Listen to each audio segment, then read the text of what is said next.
If you identify as Arab, or if your family comes from anywhere across the vast stretch of land from Morocco to Iraq, what you're about to hear may completely change the way you think about your own ancestry.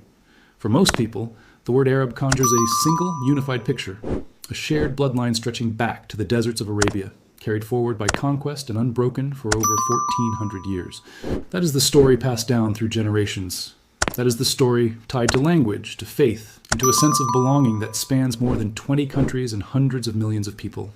But when scientists finally began sequencing the DNA of Arab populations across the Middle East and North Africa, and compared it to the DNA of the earliest inhabitants of the Arabian Peninsula, the results did not match the simple story at all.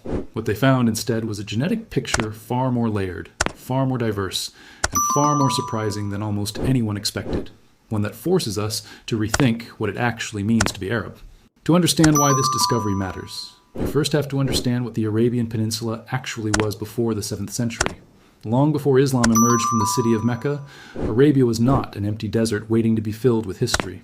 It was home to a patchwork of tribal societies, oasis towns, incense-trading kingdoms, and ancient civilizations stretching back thousands of years. Kingdoms like Saba in modern-day Yemen built irrigation systems and dams that supported large populations centuries before the birth of Christ. Trading cities along the incense route carried goods, ideas, and genes between Africa, the Levant, and South Asia long before anyone had ever heard the word Arab used the way we use it today. The population of pre-Islamic Arabia was already the product of thousands of years of movement across a peninsula that sits at the crossroads of 3 continents, absorbing genetic influence from East Africa, across the narrow strait, separating Yemen from the Horn of Africa, from Mesopotamia to the north, and from Persia across the Gulf. This is the first major twist in the story. The idea of a single, pure Arabian bloodline, untouched by outside influence until the rise of Islam, simply does not match what the archaeological and genetic record actually shows. Arabia was always a meeting point, not an isolated cradle.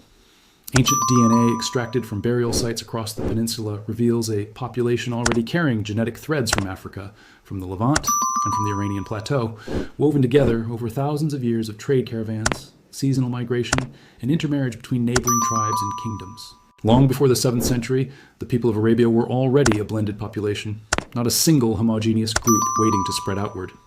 The geography of the Arabian Peninsula itself explains why this blending happened so consistently over such a long period of time.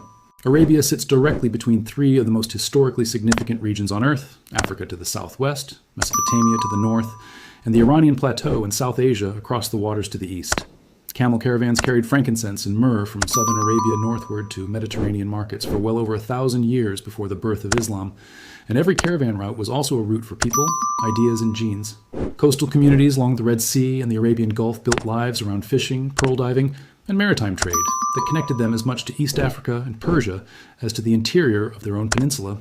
Inland, oasis towns like those in the Hejaz and Najd regions became natural crossroads where tribes from different backgrounds settled, traded, intermarried, and formed the complex web of alliances and rivalries that would eventually shape the tribal landscape Islam emerged into. Then came the 7th century, and with it, one of the most rapid and consequential expansions in human history.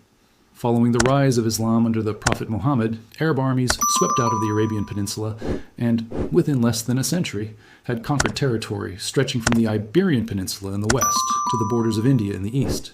This is the moment most people associate with the birth of the wider Arab world, the moment when Arabic language, Arab culture, and Islamic faith spread across an enormous swath of the globe, from the deserts of Morocco to the mountains of Persia. It is easy to assume that this military and religious expansion also represented a wholesale replacement of the populations living in these conquered territories, that millions of Egyptians, Syrians, Iraqis, and North Africans were essentially replaced by Arabian settlers pouring out of the peninsula. This is exactly what many people still believe today. It is not what the genetic evidence shows. The scale of the Islamic conquests makes the eventual genetic findings even more surprising when you first hear them. Within the span of roughly 100 years, Arab Muslim armies had toppled the Sassanid Persian Empire entirely, seized vast Byzantine territories including Syria, Palestine, and Egypt, pushed westward across the whole of North Africa, and crossed into Spain, all while simultaneously expanding eastward into Central Asia. No empire in the ancient or medieval world had expanded so far, so quickly. It is natural to assume that an expansion of this speed and scale must have involved massive population movement, entire tribes of Arabian settlers pouring into every conquered province. But historians and demographers have long pointed out a simple, often overlooked fact.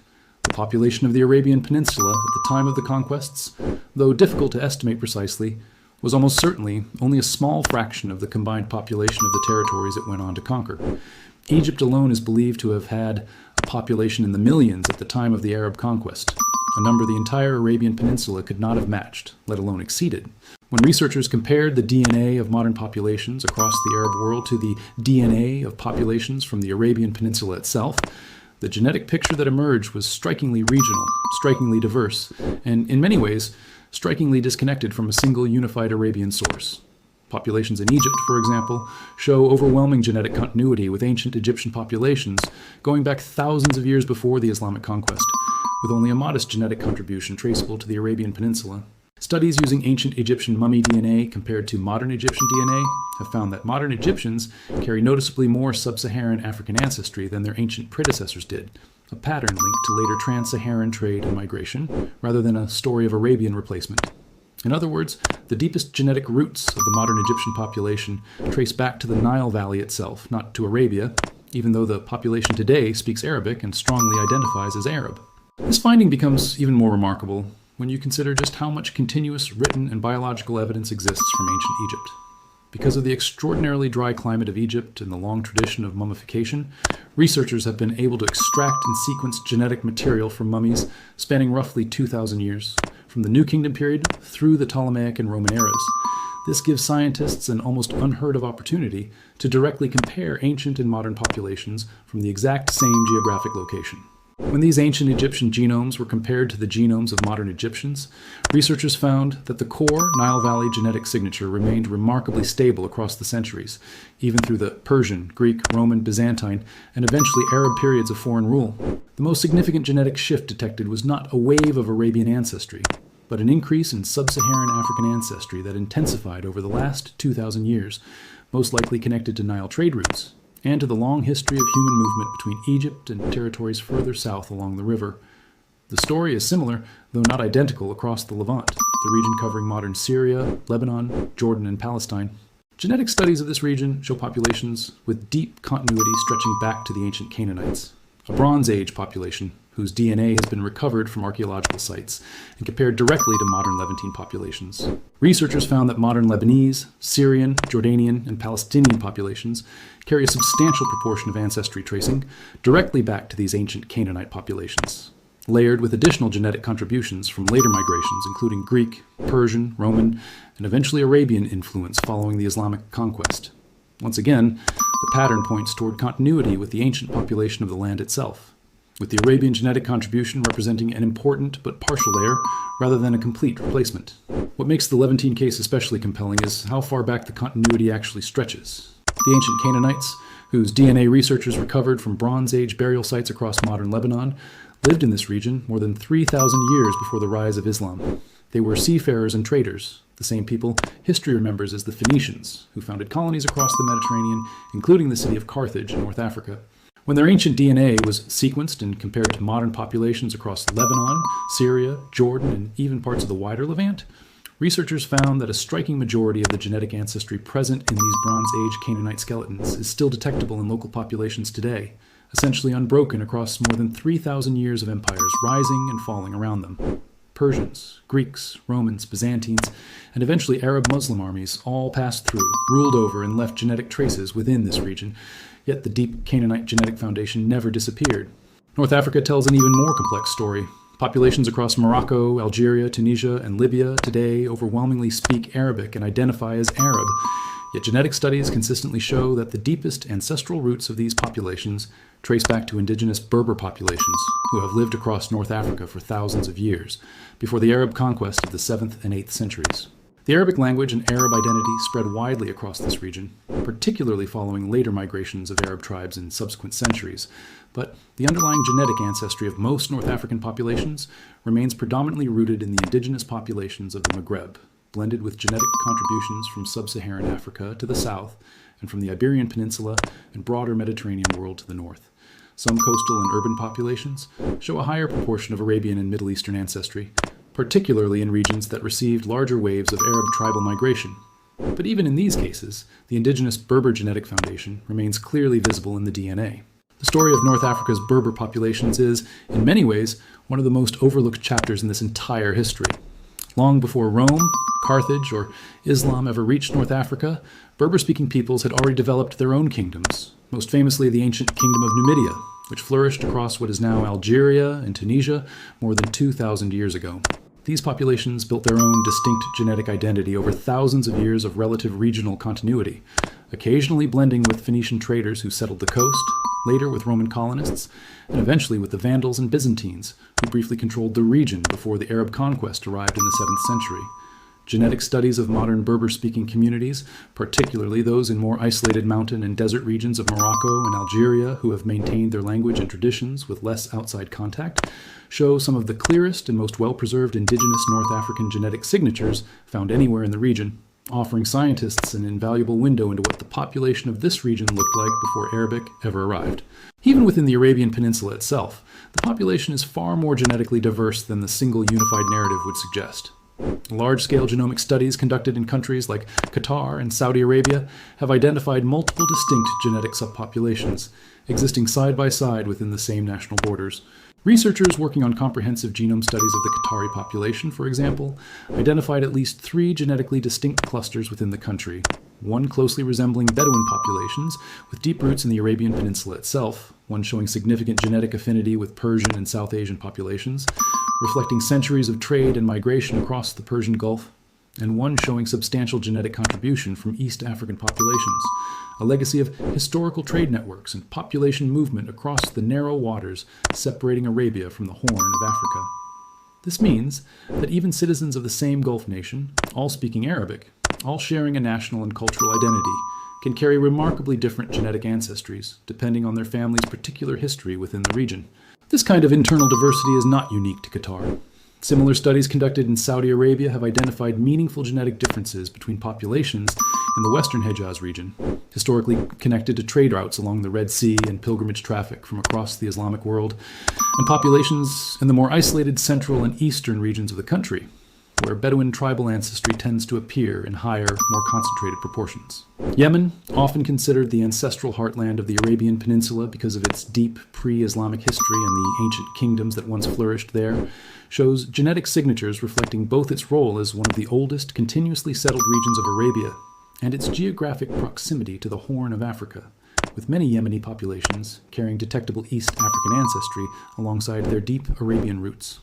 Oman, sitting along the Arabian Sea, reflects centuries of maritime trade with East Africa, Persia, and even South Asia, visible today in the genetic diversity of its coastal populations.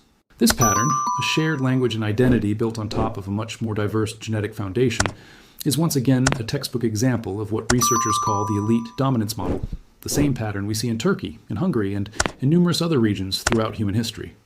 A relatively organized and highly motivated group, in this case the early Arab Muslim armies and the administrative structures that followed them, spreads its language, its religion, and its political institutions across an enormous territory. The existing populations of that territory, vastly outnumbering the newcomers in most conquered regions, gradually adopt the new language and religion over the course of generations, while their underlying genetic ancestry remains largely intact, continuing to reflect thousands of years of prior local history. Being Arab today, in the vast majority of cases, is overwhelmingly a matter of shared language, shared religious and cultural heritage, and shared historical identity, rather than a matter of shared genetic descent from the tribes of pre-Islamic Arabia. This does not mean the genetic contribution of the Arabian Peninsula was insignificant, far from it. Across the Levant, Mesopotamia, and parts of North Africa, researchers do find a clear and measurable genetic signal tracing back to Arabian populations, particularly in regions and communities with documented histories of Arab tribal settlement following the conquests. In Iraq, for example, genetic studies show a complex blend of ancient Mesopotamian ancestry, the deep genetic legacy of civilizations like Sumer, Babylon, and Assyria, combined with meaningful genetic contributions from Arabian tribes, Persian populations to the east, and Kurdish and Turkic populations to the north. The result is one of the most genetically diverse populations in the entire Middle East, a living record of thousands of years of empire, conquest, and migration through one of the most fought-over regions in human history. It is worth remembering just how deep Mesopotamia's own independent history runs before any of these later chapters even began. This was the region where writing itself was invented, where the Sumerians built the first cities more than 5,000 years ago, where the Babylonians composed some of the earliest law codes in human history, and where the Assyrian Empire once ruled over one of the largest territories the ancient world had ever seen. Genetic studies of modern Iraqi populations continue to detect traces of this extraordinarily deep ancestral history, layered underneath many centuries of subsequent Persian, Arab, and Turkic influence. Researchers studying marsh Arab communities in southern Iraq, whose way of life among the wetlands near the Tigris and Euphrates rivers has remained relatively unchanged for centuries, have found genetic signatures that appear to preserve some of the oldest continuous ancestral threads connecting the modern population directly back toward ancient Mesopotamian civilization. Y chromosome studies, which trace paternal lineage passed directly from father to son, add another important layer to this picture. Certain Y chromosome lineages associated with the Arabian Peninsula, most notably specific branches within a genetic group known as haplogroup J, show up at meaningfully elevated frequencies across much of the Arab world, from the Gulf states through the Levant and into parts of North Africa. This pattern is consistent with the historical record of male-dominated Arab tribal migration and settlement following the Islamic conquests, similar to the pattern researchers found when studying the Turkic contribution to modern Turkish populations. Just as with the Turkish case, the paternal lineage often carries a stronger signal of the conquering population than the rest of the genome does, because conquering armies and settling tribes were composed overwhelmingly of men who married into local populations, whose own ancestry, passed down through mothers, grandmothers, and countless generations of local women, continued largely unbroken. Researchers have also noted an interesting wrinkle in this paternal lineage story, specific to the Arabian expansion. Because the early Islamic conquests were followed by centuries of continued trade, pilgrimage, and religious scholarship connecting the far reaches of the Muslim world back to Mecca and Medina, certain Arabian paternal lineages continued spreading gradually into new populations long after the initial 7th and 8th century conquests had ended.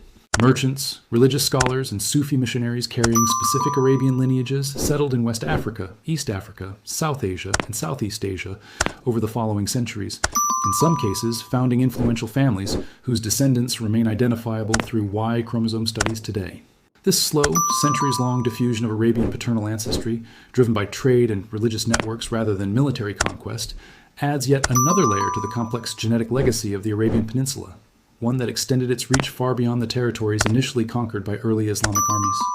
What makes this story even more fascinating is what happened after the initial conquests, because the Arab world did not simply freeze in place following the 7th and 8th centuries. Over the following 1400 years, the Arabic-speaking world absorbed wave after wave of additional migration and genetic influence. The trans-Saharan slave trade brought significant sub-Saharan African ancestry into North Africa, the Nile Valley, and parts of the Arabian Peninsula itself. The Ottoman Empire, which eventually controlled much of the Arab world for centuries, brought Turkish administrative influence and, in some regions, modest genetic contribution. Trade across the Indian Ocean connected the Arabian Peninsula, particularly its eastern coast, with South Asia and East Africa, contributing to the genetic diversity visible in coastal populations from Oman to Yemen. Even the Crusades, centuries of conflict and contact between European and Levantine populations, left subtle genetic traces still detectable in some populations across the eastern Mediterranean today. Each of these historical episodes added another thread to an already impossibly complex genetic tapestry, one that continues to grow more complicated the closer scientists look. Modern genomic technology has also allowed researchers to date many of these admixture events with surprising precision. By analyzing the length and pattern of specific DNA segments inherited from different ancestral populations, geneticists can estimate roughly how many generations ago two populations first began mixing. Using this method, researchers studying populations across the Levant and North Africa have been able to identify distinct admixture events clustering around the 7th and 8th centuries, matching the timing of the Islamic conquests almost precisely, as well as separate, often more recent admixture events connected to the trans-Saharan slave trade, Ottoman rule, and even 19th and 20th century migration patterns. This kind of genetic dating transforms population history from a matter of educated guesswork into something approaching a precise timeline, allowing scientists to essentially watch history unfold within the DNA itself, generation by generation. The regional variation across the Arab world is not just a matter of scientific curiosity. It reflects thousands of years of distinct, separate histories that existed long before any of these populations spoke Arabic or identified as Arab. The Nile Valley civilization that built the pyramids existed for over 2,000 years before the Arab conquest of Egypt. The Canaanite and Phoenician civilizations of the Levant were trading across the Mediterranean and founding colonies as far away as North Africa and Spain more than 1,000 years before Islam emerged. Mesopotamia was home to some of the very first cities and written languages in human history, thousands of years before Arab tribes arrived from the peninsula. North Africa's Berber populations had already developed their own distinct languages, cultures, and kingdoms for thousands of years before Arab armies crossed into the region. When you understand just how ancient and how developed these regional populations already were before the 7th century, the genetic findings start to make much more sense. These were never empty lands, waiting for a single population to arrive and fill them. They were already home to some of the oldest and most sophisticated civilizations on Earth, each with its own deep genetic history stretching back thousands of years. This raises the same profound question that emerges from nearly every population geneticists study closely around the world. How much of what we consider a fixed, ancient identity is actually the product of relatively recent cultural and linguistic shifts layered on top of a much older, much deeper genetic history? The Arab world offers one of the most dramatic examples of this pattern precisely because of its enormous geographic scale. Stretching from the Atlantic coast of Morocco to the Persian Gulf, the modern Arab world encompasses populations with genetic roots in ancient Egypt, ancient Mesopotamia, the Berber kingdoms of North Africa, the Canaanite civilizations of the Levant, and the tribal societies of Pre-Islamic Arabia itself, all united today by a shared language and a shared cultural and religious identity that took root over the course of many centuries rather than emerging from a single unified bloodline. None of this diminishes the extraordinary historical significance of the Islamic conquests or the civilization that followed. If anything, it makes that achievement even more remarkable. Within less than a century, a relatively small number of highly motivated armies from the Arabian Peninsula managed to reshape the language, religion, and political identity of one of the largest and most historically significant regions on Earth, stretching across 3 continents and encompassing some of the oldest civilizations in human history. This was not accomplished through wholesale genetic replacement of entire populations, something that would have been logistically almost impossible given the size and existing population density of the conquered territories. It was accomplished through the extraordinary power of language, faith, administration, and culture to reshape how millions of people across an enormous and already ancient world came to understand themselves and their place in history.